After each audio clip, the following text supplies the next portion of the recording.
أعوذ بالله من الشيطان الرجيم.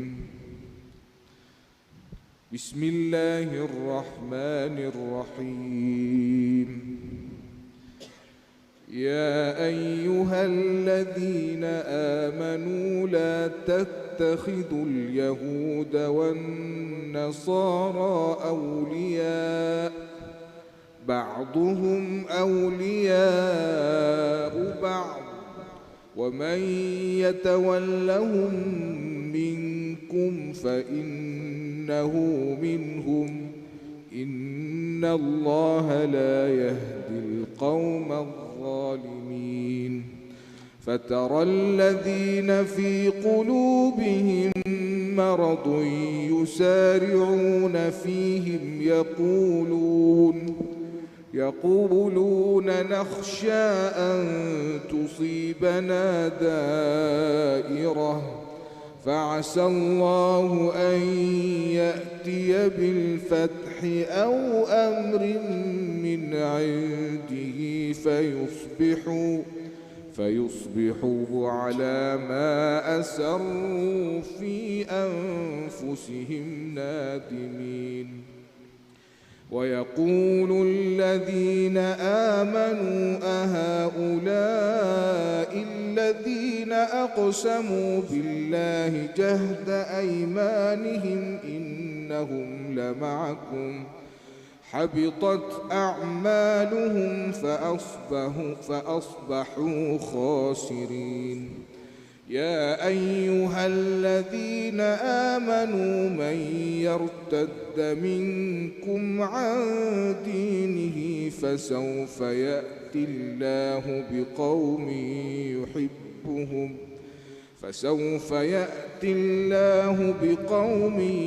يحبهم ويحبونه أذلة على المؤمنين أعزة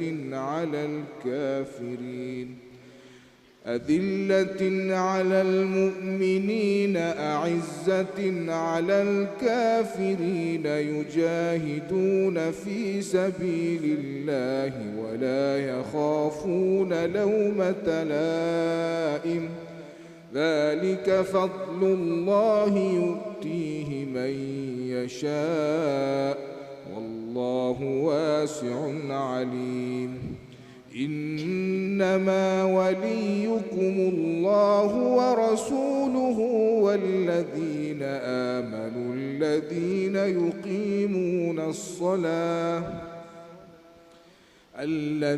يقيمون الصلاة ويؤتون الزكاة وهم راكعون. ومن يتول الله ورسوله والذين آمنوا فإن حزب الله هم الغالبون. يا أيها الذين آمنوا لا تتخذوا الذين اتخذوا دينكم هزوا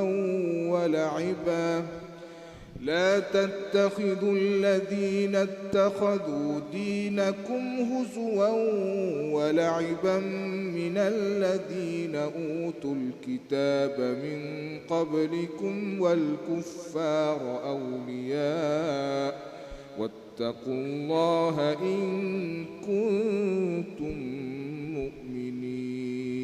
Wahai orang-orang yang beriman, janganlah kamu menjadikan orang Yahudi dan Nasrani sebagai teman setiamu.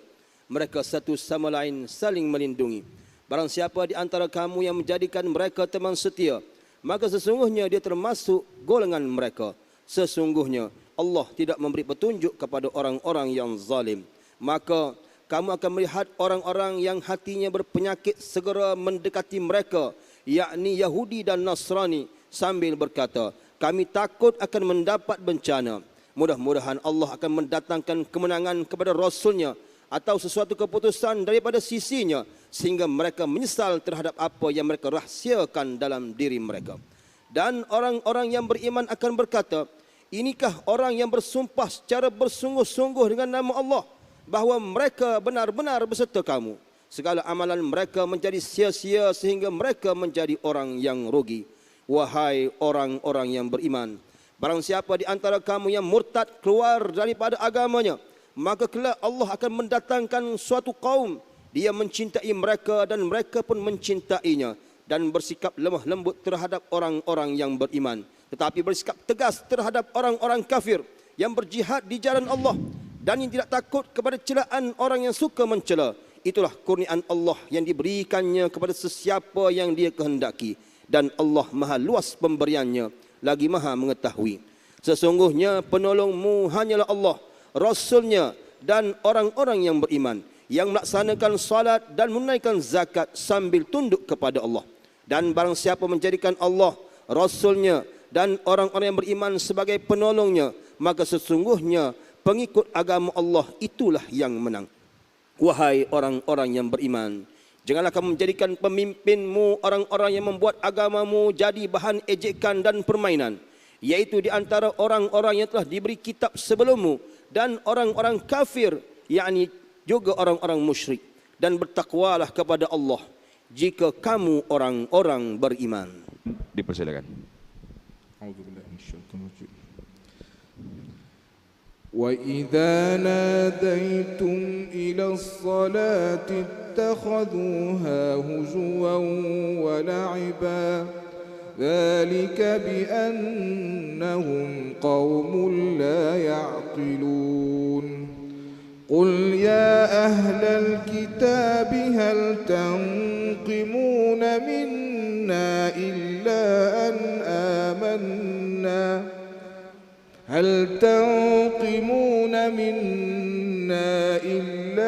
أن آمنا بِاللَّهِ وَمَا أُنزِلَ إِلَيْنَا وَمَا أُنزِلَ مِن قَبْلُ وَأَنَّ أَكْثَرَكُمْ فَاسِقُونَ قُلْ هَلْ أُنَبِّئُكُم بِشَرٍّ مِّن ذَلِكَ مَثُوبَةً عِندَ اللَّهِ مَن لَّعَنَهُ اللَّهُ وَغَضِبَ عَلَيْهِ وَجَعَلَ مِنْهُمُ الْقِرَدَةَ وَالْخَنَازِيرَ وَعَبَدَ الطَّاغُوتَ أُولَئِكَ شَرٌّ مَّكَانًا وَأَضَلُّ عَن سَوَاءِ السَّبِيلِ وَإِذَا جَاءُوكُمْ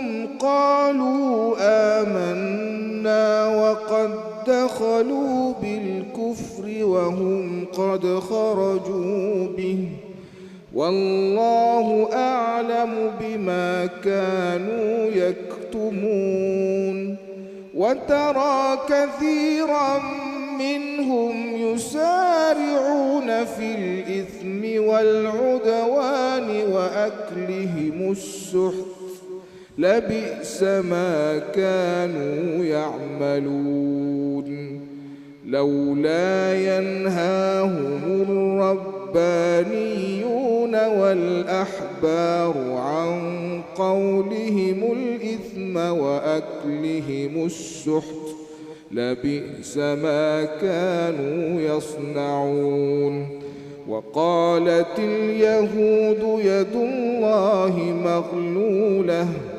غُلَّتْ أَيْدِيهِمْ وَلُعِنُوا بِمَا قَالُوا بَلْ يَدَاهُ مَبْسُوطَتَانِ يُنْفِقُ كَيْفَ يَشَاءُ وَلَيَزِيدَنَّ كَثِيرًا مِّنْهُمْ مَا أُنْزِلَ إِلَيْكَ مِنْ رَبِّكَ طُغْيَانًا وَكُفْرًا وَأَلْقَيْنَا بَيْنَهُمُ الْعَدَاوَةَ وَالْبَغْضَاءَ إِلَى يَوْمِ الْقِيَامَةِ كُلَّمَا أَوْقَدُوا نَارًا لِلْحَرْبِ أَطْفَأَهَا اللَّهُ وَيَسْعَوْنَ فِي الْأَرْضِ فَسَادًا وَاللَّهُ لَا يُحِبُّ الْمُفْسِدِينَ.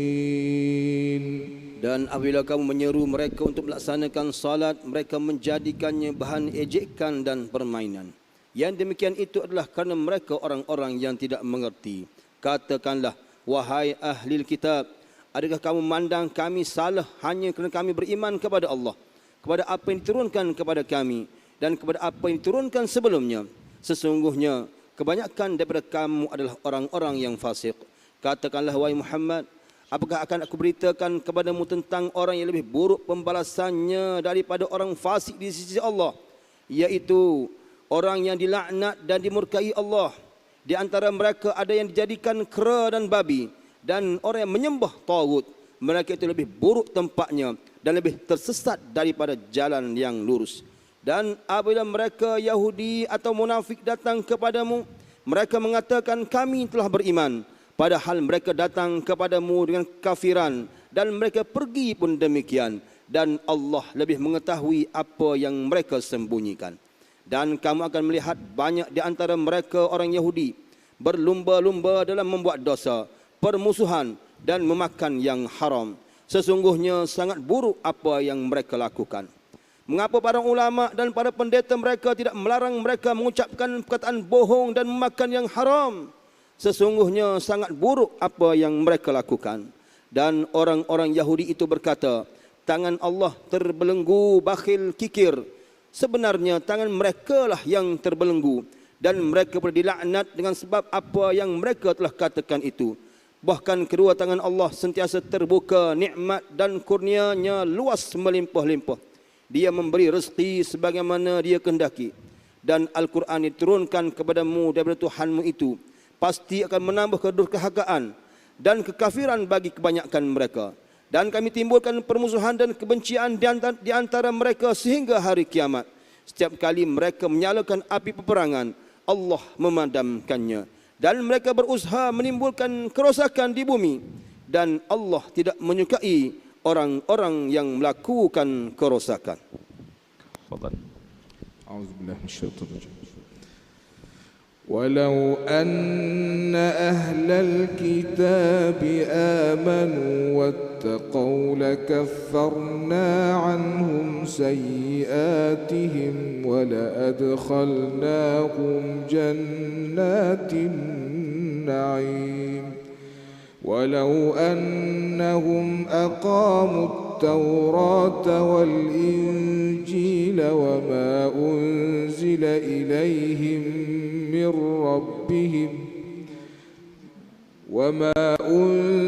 إليهم من ربهم لأكلوا من فوقهم ومن تحت أرجلهم منهم أمة مقتصدة وكثير منهم ساء ما يعملون يا أيها الرسول بلغ ما أنزل إليك من ربك وإن لم تفعل فما بلغت رسالته والله يعصمك من الناس إن الله لا يهدي القوم الكافرين قل يا أهل الكتاب لستم على شيء حتى تقيموا التوراة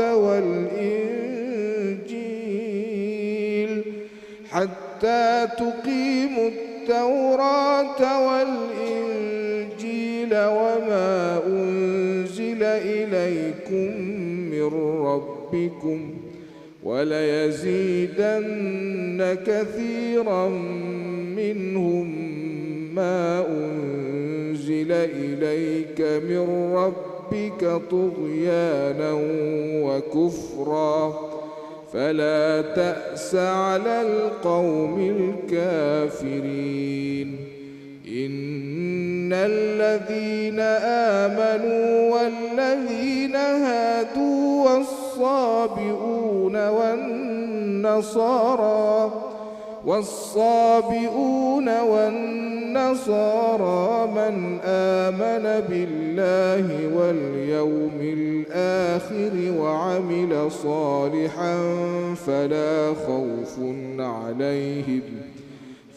خوف عليهم ولا هم يحزنون لقد أخذنا ميثاق بني إسرائيل وأرسلنا إليهم رسلا كلما جاءهم رسول بما لا تهوى أنفسهم فريقا كذبوا وفريقا يقتلون. Dan sekiranya ahli kitab itu beriman dan bertakwa, nescaya kami hapuskan kesalahan-kesalahan mereka dan mereka akan kami masukkan ke dalam syurga-syurga yang penuh dengan kenikmatan. Dan sekiranya mereka bersungguh-sungguh menjalankan hukum Taurat, Injil dan Al-Quran yang diturunkan kepada mereka daripada Tuhannya, nescaya mereka akan mendapat makanan daripada atas mereka dan makanan di bawah kaki mereka. Di antara mereka ada sekelompok yang jujur dan taat, dan banyak di antara mereka sangat buruk apa yang mereka lakukan. Wahai Rasul, sampaikanlah apa yang diturunkan Tuhanmu kepadamu. Jika tidak engkau lakukan apa yang diperintahkan itu, berarti engkau tidak menyampaikan amanahnya, dan Allah memelihara engkau daripada gangguan manusia. Sesungguhnya Allah tidak memberi petunjuk kepada orang-orang kafir. Katakanlah Muhammad, wahai ahli kitab, kamu tidak dipandang beragama sedikit pun hingga kamu menegakkan ajaran-ajaran Taurat, Injil dan Al-Quran yang diturunkan Tuhanmu kepadamu. Dan apa yang diturunkan Tuhanmu kepadamu pasti akan menjadikan banyak di antara mereka lebih durhaka dan lebih ingkar. Maka janganlah engkau berputus asa terhadap orang-orang kafir itu. Sesungguhnya orang-orang yang beriman, orang-orang Yahudi, Sabi'in dan orang-orang Nasrani, barang siapa beriman kepada Allah, kepada hari kemudian dan melakukan kebaikan, maka tidak ada rasa khawatir padanya dan mereka tidak bersedih hati. Sesungguhnya kami telah mengambil perjanjian daripada Bani Israel dan telah kami utuskan kepada mereka rasul-rasul. Tetapi setiap rasul datang kepada mereka dengan membawa apa yang tidak sesuai dengan keinginan mereka. Maka sebahagian daripada rasul itu mereka dustakan dan sebahagian yang lain mereka bunuh. وحسبوا ألا تكون فتنة فعموا وصموا ثم تاب الله عليهم ثم عموا وصموا كثير منهم والله بصير بما يعملون لقد كفر الذين قالوا إن الله هو المسيح ابن مريم وقال المسيح يا بني إسرائيل اعبدوا الله ربي وربكم إنه من يشرك بالله فقد حرم الله عليه الجنة ومأواه النار وما للظالمين من أنصار لقد كفر الذين قالوا إن الله ثالث ثلاثة وما من إله إلا إله واحد وإن لم ينتهوا عما يقولون ليمسن الذين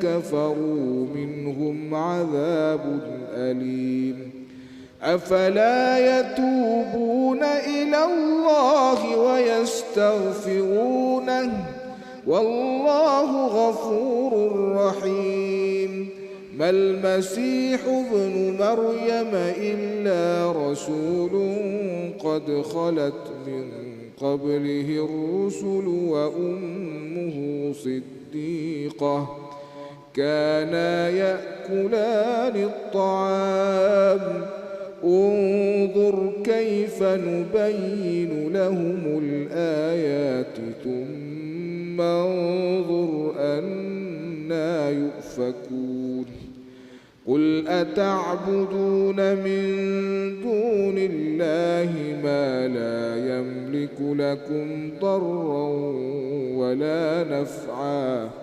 والله هو السميع العليم.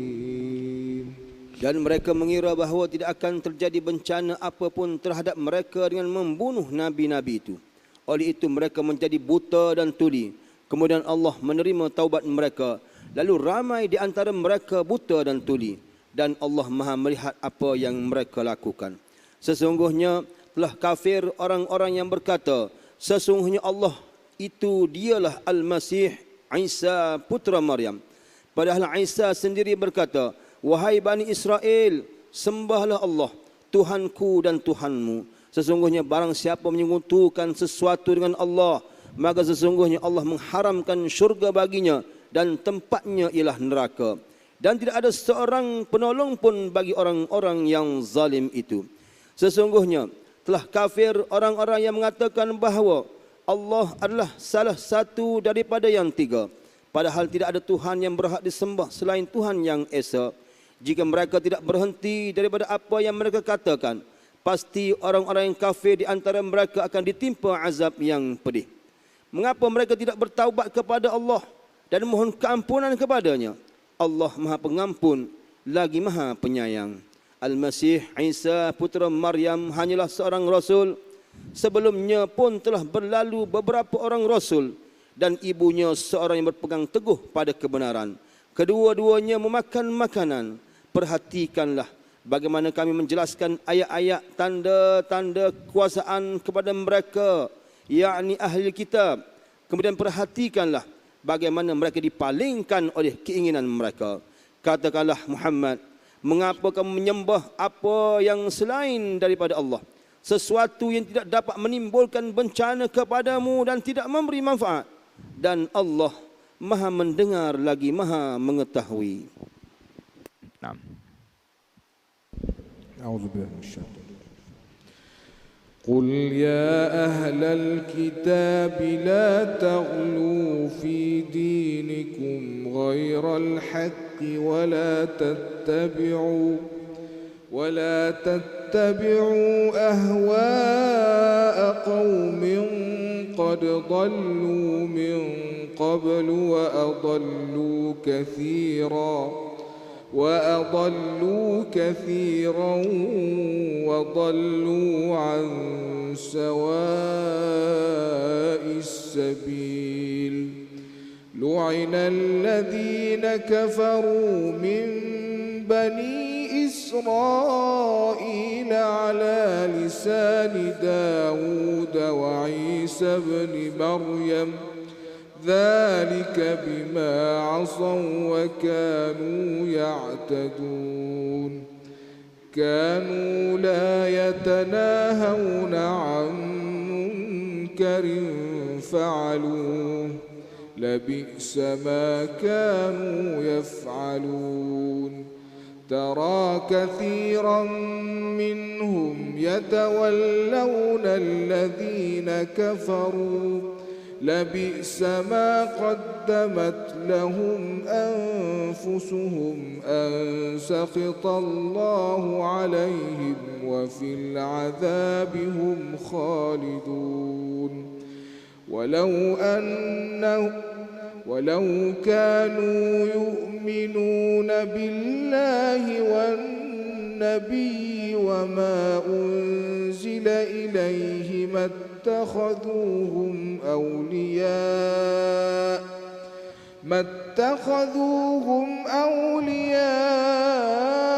ولكن كثيرا منهم فاسقون لتجدن أشد الناس عداوة للذين آمنوا اليهود والذين أشركوا ولتجدن أقربهم مودة للذين آمنوا الذين قالوا إنا نصارى ذلك بأن منهم قسيسين ورهبانا وأنهم لا يستكبرون.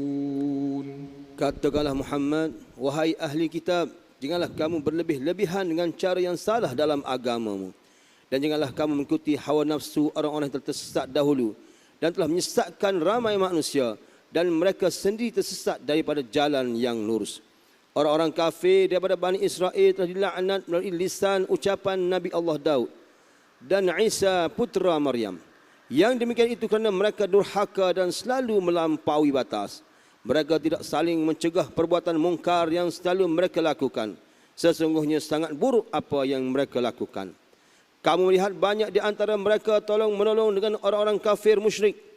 Sesungguhnya sangat buruk apa yang mereka lakukan untuk diri mereka sendiri, yaitu kemurkaan Allah, dan mereka akan kekal di dalam azab.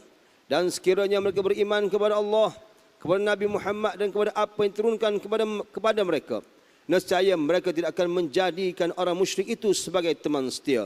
Tetapi ramai di antara mereka orang-orang yang fasik. Pasti akan kamu dapati orang yang paling keras permusuhannya terhadap orang-orang yang beriman ialah orang-orang Yahudi dan orang-orang musyrik.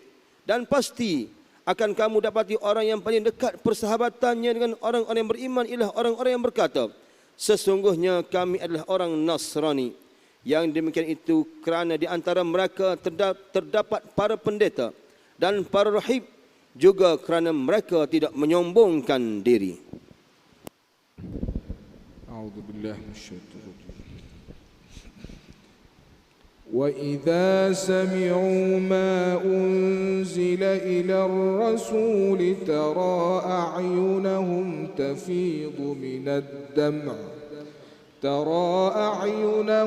تفيض من الدمع مما عرفوا من الحق يقولون ربنا آمنا فاكتبنا مع الشاهدين وما لنا لا نؤمن بالله وما جاءنا من الحق ونطمع أن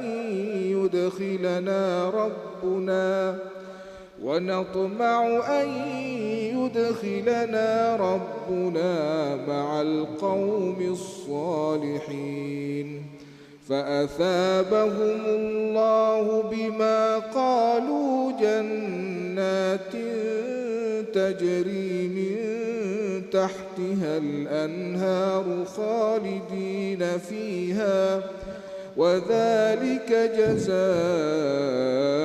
المحسنين والذين كفروا وكذبوا بآياتنا أولئك أصحاب الجحيم يا أيها الذين آمنوا لا تحرموا طيبات ما أحل الله لكم ولا تعتدوا إن الله لا يحب المعتدين وكلوا مما رزقكم الله حلالا طيبا واتقوا الله الذي أنتم به مؤمنون لا يؤاخذكم الله باللغو في أيمانكم ولكن يؤاخذكم بما عقدتم الأيمان فكفارته إطعام 10 مساكين من أوسط ما تطعمون أهليكم أو كسوتهم أو تحرير رقبة فمن لم يجد فصيام 3 أيام ذلك كفارة كفارة أيمانكم إذا حلفتم واحفظوا أيمانكم كذلك يبين الله لكم آياته لعلكم تشكرون. Dan apabila mereka mendengarkan apa dari Al-Quran diturunkan kepada Rasul yakni Nabi Muhammad, kamu lihat mata mereka mengalirkan air mata disebabkan kebenaran yang telah mereka ketahui daripada kitab-kitab mereka sendiri, sambil berkata, "Ya Tuhan, kami telah beriman, maka catatlah kami bersama orang-orang yang menjadi saksi atas kebenaran Al-Quran dan kenabian Muhammad. Dan tidak ada sebab bagi kami untuk tidak beriman kepada Allah dan kepada kebenaran Al-Quran yang datang kepada kami. Padahal kami ingin dengan sepenuh harapan agar Tuhan kami memasukkan kami ke dalam syurga bersama orang-orang yang saleh. Maka Allah memberi pahala kepada mereka atas perkataan yang telah mereka ucapkan, yaitu syurga yang mengalir di bawahnya sungai-sungai. Mereka kekal di dalamnya. Dan itu adalah balasan bagi orang-orang yang melakukan kebaikan. Dan orang-orang yang kafir serta mendustakan ayat-ayat kami, mereka itu adalah penghuni neraka. Wahai orang-orang yang beriman, janganlah kamu mengharamkan apa yang baik yang telah dihalalkan Allah kepadamu, dan janganlah kamu melampaui batas. Sesungguhnya Allah tidak menyukai orang-orang yang melampaui batas. Dan makanlah daripada apa yang telah diberikan Allah untukmu sebagai rezeki yang halal dan baik. Dan bertakwalah kepada Allah yang kepadanya sahaja kamu beriman. Allah tidak menghukum kamu disebabkan sumpah-sumpahmu yang tidak sengaja, yakni untuk bersumpah. Tetapi dia menghukummu disebabkan sumpah-sumpah yang kamu sengaja. Maka kafarahnya denda perlanggaran sumpah ialah memberi makan 10 orang miskin, yaitu daripada makanan yang biasa kamu berikan kepada keluargamu, atau memberikan kepada mereka pakaian, atau memerdekakan seorang hamba sahaya. Barang siapa tidak mampu melakukannya, maka kafarahnya berpuasalah 3 hari. Itu adalah kafarah sumpah-sumpahmu apabila kamu bersumpah. Dan jagalah sumpahmu. Demikianlah Allah menerangkan hukum-hukumnya kepadamu agar kamu bersyukur. Wa'alam.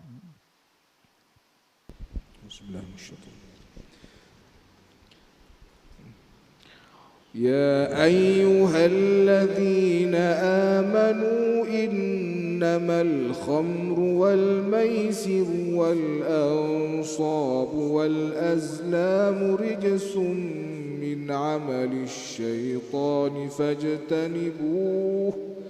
فاجتنبوه لعلكم تفلحون إنما يريد الشيطان أن يوقع بينكم العداوة والبغضاء في الخمر والميسر ويصدكم عن ذكر الله وعن الصلاة فهل أنتم منتهون وأطيعوا الله وأطيعوا الرسول واحذروا فإن توليتم فاعلموا أنما على رسولنا البلاغ المبين ليس على الذين آمنوا وعملوا الصالحات جناح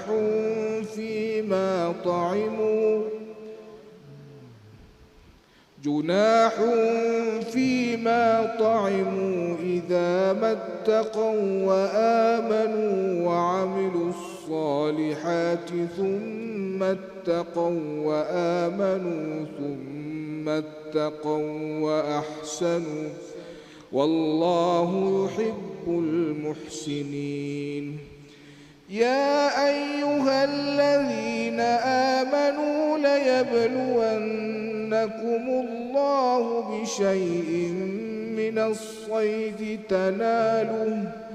تناله أيديكم ورماحكم ليعلم الله من يخافه بالغيب فمن اعتدى بعد ذلك فله عذاب أليم يا أيها الذين آمنوا لا تقتلوا الصيد وأنتم حرم ومن قتله منكم متعمدا فجزاء مثل ما قتل من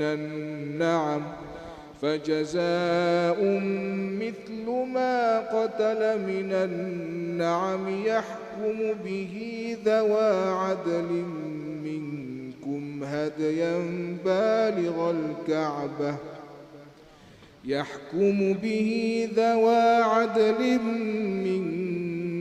هديا بالغ الكعبة أو كفارة طعام مساكين أو عدل ذلك صياما ليذوق وبال أمره عفى الله عما سلف ومن عاد فينتقم الله منه والله عزيز ذو انتقام. Ada peringatan, ada perhatian. Kereta DCQ 036 WNN 7937. Sekali lagi, DCQ 036 WNN 7937. Sila alihkan kenderaan anda dengan segera. Wahai orang-orang yang beriman, sesungguhnya minuman keras, berjudi, pemujaan untuk berhala dan bertilik nasib dengan anak panah adalah perbuatan keji dan termasuk perbuatan syaitan. Maka jauhilah perbuatan-perbuatan itu agar kamu berjaya.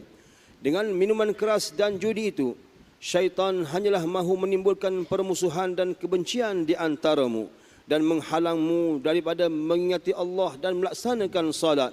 Maka tidakkah kamu mahu berhenti? Dan taatlah kamu kepada Allah dan taatlah kamu kepada Rasul serta berhati-hatilah. Jika kamu berpaling, maka ketahuilah bahawa kewajipan Rasul kami hanyalah menyampaikan amanah dengan jelas. Tidak berdosa bagi orang-orang yang beriman dan melakukan kebaikan tentang apa yang mereka makan dahulu. Apabila mereka bertakwa dan beriman serta melakukan kebaikan, kemudian mereka tetap bertakwa dan beriman, seterusnya mereka tetap juga bertakwa dan melakukan kebaikan, dan Allah menyukai orang-orang yang berbuat kebaikan. Wahai orang-orang yang beriman, Allah pasti akan mengujimu dengan haiwan buruan yang dengan mudah kamu peroleh melalui tangan dan lembingmu, agar Allah mengetahui siapa yang takut kepadanya meskipun dia tidak melihatnya. Barang siapa melampaui batas setelah itu, maka dia akan mendapat azab yang pedih. Wahai orang-orang yang beriman, janganlah kamu membunuh haiwan buruan ketika kamu sedang ihram haji atau umrah. Barang siapa di antara kamu membunuhnya dengan sengaja, maka dendanya ialah menggantikannya dengan haiwan ternakan yang sepadan dengan buruan yang dibunuhnya. Menurut keputusan dua orang yang adil di antara kamu sebagai hadiah yang dibawa ke Kaabah, atau kafarah membayar tebusan dengan memberi makan kepada orang-orang miskin atau berpuasa seimbang dengan makanan yang dikeluarkan itu, agar dia dapat merasai akan akibat buruk daripada perbuatannya. Allah telah memaafkan apa yang telah lalu, dan barang siapa kembali melakukannya, nescaya Allah akan menyiksanya, dan Allah Maha Perkasa, memiliki kekuasaan untuk menyiksa. أعوذ بالله من الشيطان الرجيم.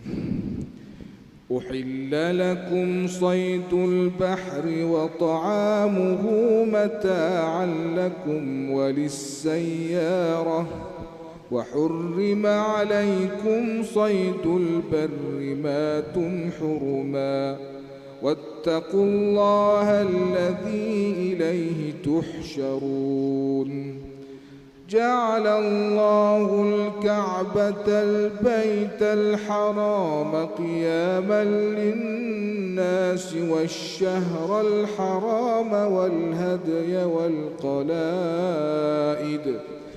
ذلك لتعلموا أن الله يعلم ما في السماوات وما في الأرض وأن الله بكل شيء عليم اعلموا أن الله شديد العقاب وأن الله غفور رحيم ما على الرسول إلا البلاغ والله يعلم ما تبدون وما تكتمون قل لا يستوي الخبيث والطيب ولو أعجبك كثرة الخبيث فاتقوا الله يا أولي الألباب لعلكم تفلحون يا أيها الذين آمنوا لا تسألوا عن أشياء إن تبد لكم تسؤكم وإن تسألوا عنها حين ينزل القرآن تبد لكم عفى الله عنها والله غفور حليم قد سألها قوم من قبلكم ثم أصبحوا بها كافرين ما جعل الله من بحيرة ولا سائبة ولا وصيلة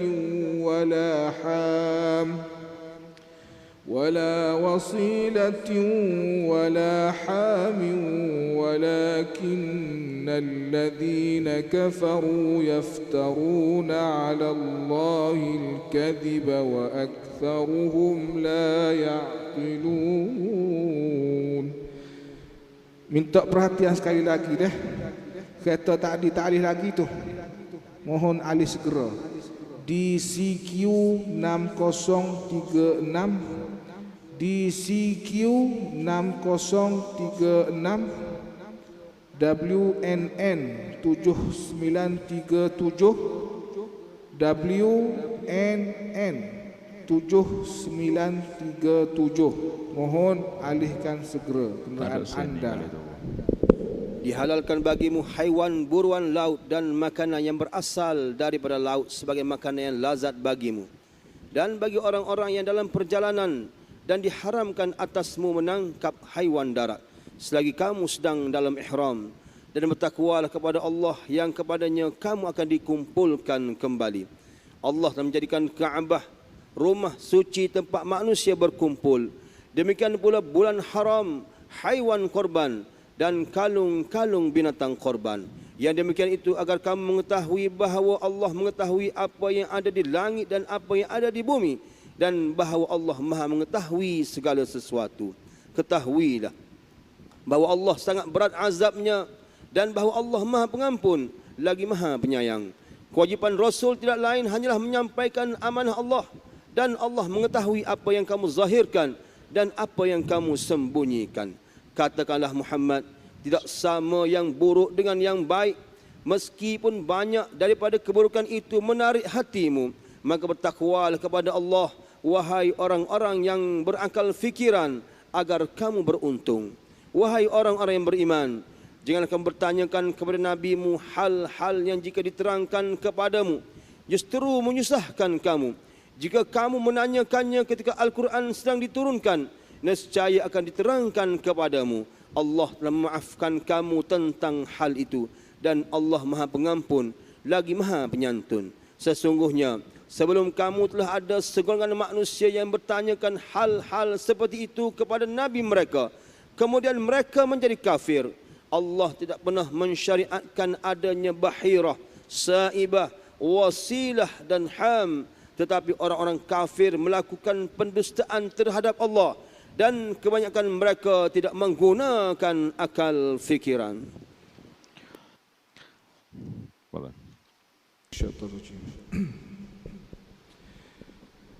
وإذا قيل لهم تعالوا إلى ما أنزل الله وإلى الرسول قالوا حسبنا ما وجدنا عليه آباءنا أولو كان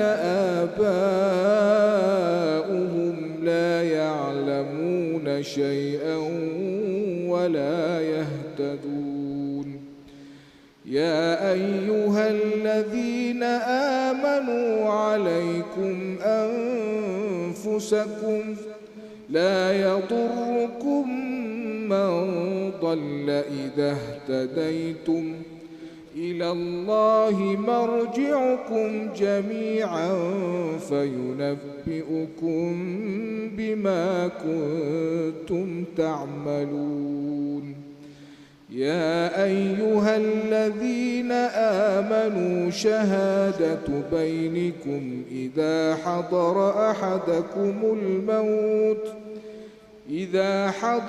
أحدكم الموت حين الوصية اثنان ذوى عدل منكم أو آخران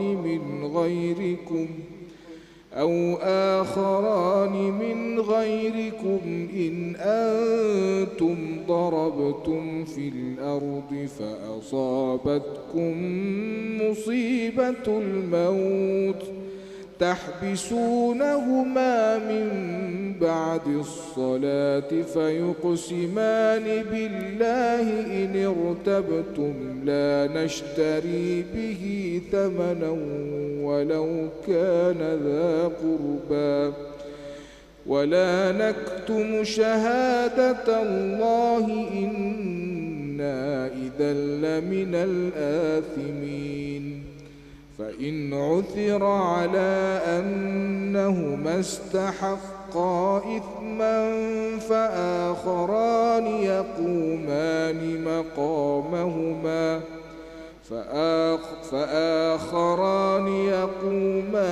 مقامهما من الذين استحق عليهم الأوليان فيقسمان بالله لشهادتنا أحق من شهادتهما وما اعتدينا إنا إذا لمن الظالمين ذلك أدنى أن يأتوا بالشهادة على وجهها أو يخافوا أن ترد أيمان بعد أيمانهم واتقوا الله واسمعوا والله لا يهدي القوم الفاسقين. Dan apabila dikatakan kepada mereka, marilah mengikuti apa yang diturunkan Allah dan mengikuti Rasul, mereka menjawab, cukuplah bagi kami apa yang kami dapati daripada nenek moyang kami, yakni nenek moyang kami yang melakukannya. Apakah mereka akan mengikuti juga nenek moyang mereka, walaupun nenek moyang mereka itu tidak mengetahui apa-apa dan tidak pula mendapat petunjuk? Wahai orang-orang yang beriman, jagalah dirimu, kerana orang yang sesat itu tidak akan membahayakanmu apabila kamu telah mendapat petunjuk. Hanya kepada Allah kamu semua akan kembali. Kemudian dia akan menerangkan kepadamu apa yang telah kamu lakukan. Wahai orang-orang yang beriman, apabila salah seorang di antara kamu menghadapi kematian, sedangkan dia akan berwasiat, maka hendaklah wasiat itu disaksikan oleh dua orang yang adil di antara kamu dan dua orang yang berlainan agama dengan kamu. Jika kamu dalam perjalanan di bumi ini, lalu kamu ditimpa bahaya kematian, hendaklah kamu tahan kedua-dua saksi itu setelah salat, agar kedua-duanya bersumpah dengan nama Allah jika kamu ragu-ragu. Demi Allah, kami tidak akan mengambil keuntungan dengan sumpah ini, walaupun dia kaum kerabat, dan kami tidak menyembunyikan kesaksian Allah. Sesungguhnya jika demikian, tentu kami termasuk orang-orang yang berdosa. Jika terbukti kedua-dua saksi itu berbuat dosa, maka dua orang yang lain menggantikan kedudukannya, yaitu di antara ahli waris yang berhak dan lebih dekat kepada orang yang mati. Lalu kedua-duanya bersumpah dengan nama Allah, sesungguhnya kesaksian kami lebih layak diterima daripada kesaksian kedua-dua saksi itu, dan kami tidak melanggar batas. Sesungguhnya jika kami berbuat demikian, kami termasuk orang-orang yang zalim. Dengan cara itu, mereka lebih patut memberi kesaksiannya menurut yang sebenarnya, dan mereka berasa takut akan dikembalikan sumpahnya kepada ahli waris setelah mereka bersumpah. Bertakwalah kepada Allah dan dengarkanlah perintahnya, dan Allah tidak memberi petunjuk kepada orang-orang yang fasik. Naam.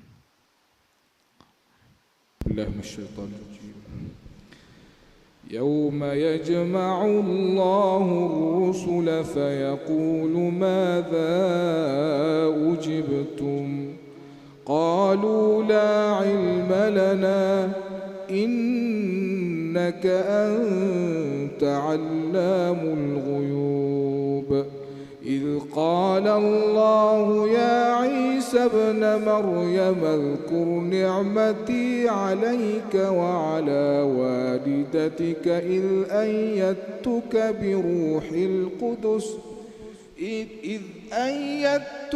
بروح القدس تكلم الناس في المهد وكهلا وإذ علمتك الكتاب والحكمة والتوراة والإنجيل وإذ تخلق من الطين كهيئة الطير بإذني فتنفخ فيها فتكون طيرا بإذني وتبرئ الأكمه والأبرص بإذني وإذ تخرج الموتى بإذني وإذ كففت بني إسرائيل عنك إذ جئتهم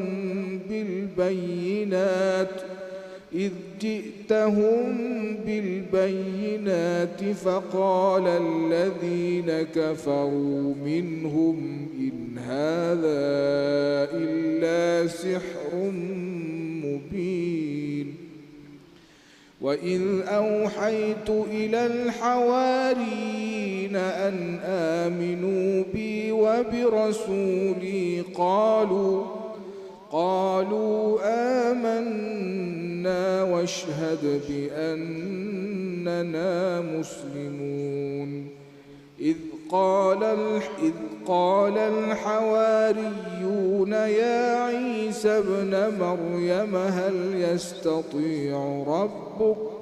هل يستطيع ربك أن ينزل علينا مائدة من السماء قال اتقوا الله إن كنتم مؤمنين قالوا نريد أن نأكل منها وتطمئن قلوبنا ونعلم أن قد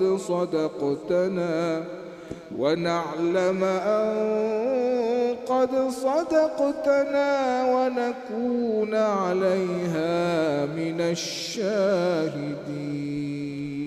Ingatlah pada hari ketika Allah mengumpulkan para rasul, lalu dia bertanya kepada mereka, apa jawapan kaummu terhadap seruanmu? Mereka para rasul menjawab, kami tidak tahu tentang itu. Sesungguhnya engkaulah yang maha mengetahui segala yang gaib. Dan ingatlah ketika Allah berfirman, wahai Isa putra Maryam, ingatlah nikmatku kepadamu dan kepada ibumu sewaktu aku menguatkanmu dengan Ruhul Qudus. Engkau dapat berbicara dengan manusia pada waktu masih dalam buayan dan setelah dewasa.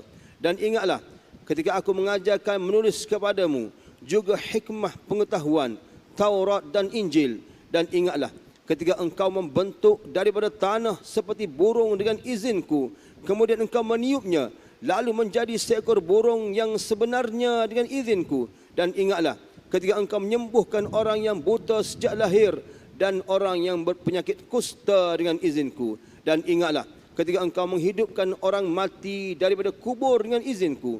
Dan ingatlah ketika aku menghalangi Bani Israel daripada keinginan mereka membunuhmu, ketika engkau mengemukakan kepada mereka keterangan yang nyata. Lalu orang-orang kafir di antara mereka berkata, ini tidak lain hanyalah sihir yang nyata. Dan ingatlah ketika aku ilhamkan kepada pengikut Isa yang setia, berimanlah kamu kepadaku dan kepada Rasulku. Mereka menjawab, kami telah beriman, dan saksikanlah wahai Rasul bahawa kami adalah orang yang berserah diri, yakni Muslim. Ingatlah ketika pengikut Isa yang setia berkata, wahai Isa putra Maryam, bersediakah Tuhanmu menurunkan hidangan daripada langit kepada kami? Isa menjawab, bertakwalah kepada Allah jika kamu orang-orang beriman.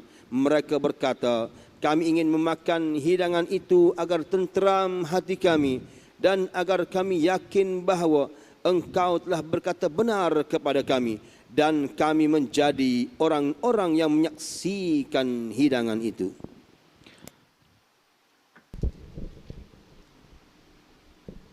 A'udzubillahi minasyaitonir rajim.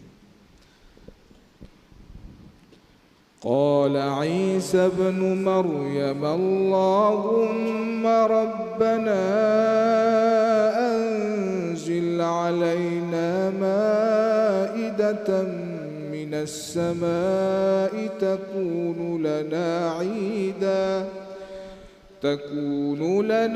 عيدا لأولنا وآخرنا وآية منك وارزقنا وأنت خير الرازقين.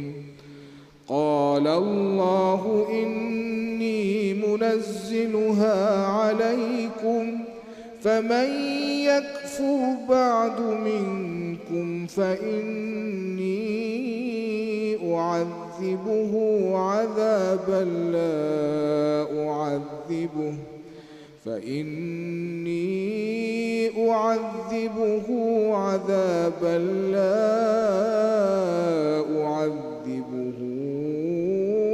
أحدا من العالمين. وإذ قال الله يا عيسى ابن مريم أأنت قلت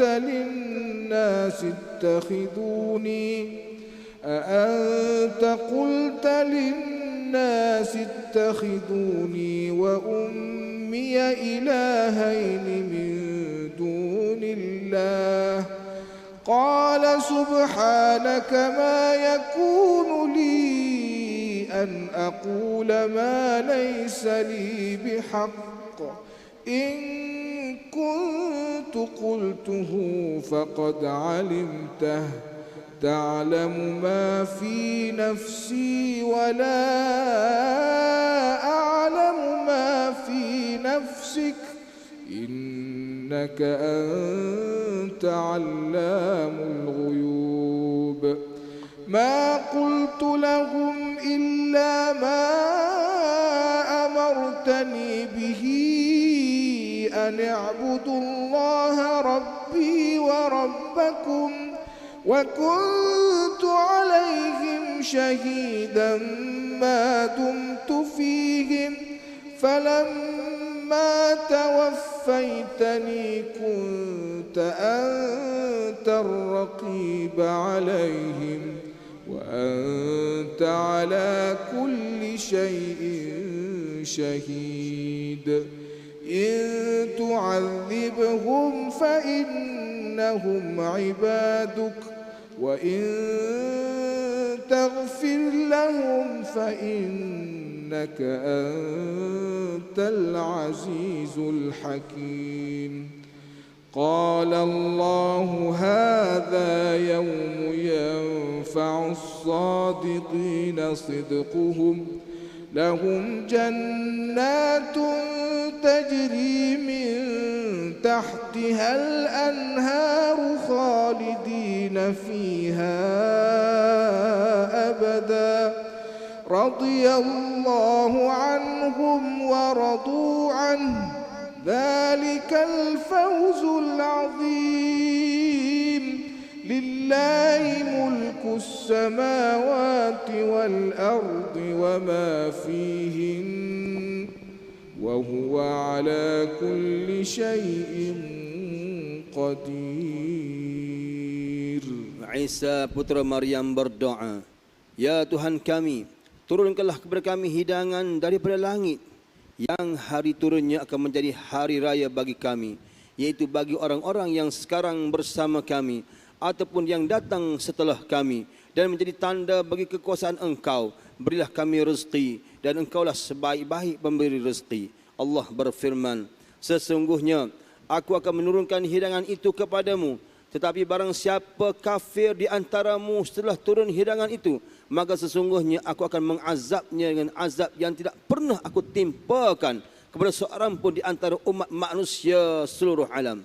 Dan ingatlah ketika Allah berfirman, wahai Isa putra Maryam, engkaukah yang mengatakan kepada orang-orang, jadikanlah aku dan ibuku sebagai dua Tuhan selain Allah. Isa menjawab, Maha suci Engkau, tidak patut bagiku mengatakan apa yang bukan hakku. Jika aku pernah mengatakannya, tentulah Engkau telah mengetahuinya. Engkau mengetahui apa yang ada pada diriku, dan aku tidak mengetahui apa yang ada padamu. Sesungguhnya Engkaulah yang maha mengetahui segala yang gaib. Aku tidak pernah mengatakan kepada mereka kecuali apa yang Engkau perintahkan kepadaku, yaitu sembahlah Allah, Tuhanku dan Tuhanmu, dan aku menjadi saksi terhadap mereka selama aku berada di tengah-tengah mereka.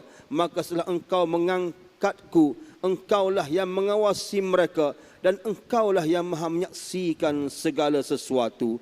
Jika Engkau menyiksa mereka, maka sesungguhnya mereka adalah hamba-hambamu. Dan jika Engkau mengampuni mereka, sesungguhnya Engkaulah yang maha perkasa lagi maha bijaksana. Allah berfirman, inilah saat orang yang benar memperolehi manfaat daripada kebenarannya. Mereka memperoleh syurga yang mengalir di bawahnya sungai-sungai. Mereka kekal di dalamnya selama-lamanya. Allah redha kepada mereka, dan mereka pun redha kepadanya. Itulah kemenangan yang agung. Milik Allah kerajaan di langit dan di bumi, dan apa yang ada di dalamnya, dan Dia maha kuasa atas segala sesuatu.